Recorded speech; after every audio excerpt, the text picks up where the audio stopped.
যৌতুক কালেকশন করতেছেন।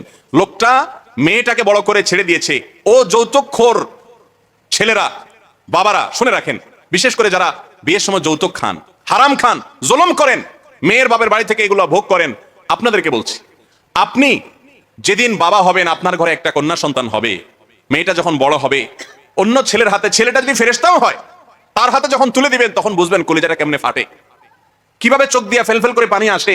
এই মেয়ে কোলে পিঠে করে বড় করেছি, এখন চিরকালের জন্য দিয়ে দিচ্ছে আরেকজনকে।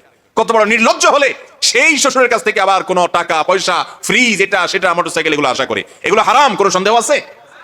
যুবক ভাইরা যারা বিয়ে করেন নাই, আমি একটু আপনাদের কাছ থেকে আজ শপথ নিতে চাই।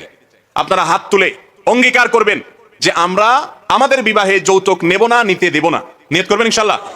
যারা বিয়ে করে ফেলেছেন তারাও হাত তুলে বলবেন যে আমরা যৌতুকের বিরুদ্ধে অবস্থান নেব, আমার জানা মতে যৌতুক নিতে দিব না। হাত তোলেন সবাই ইনশাআল্লাহ।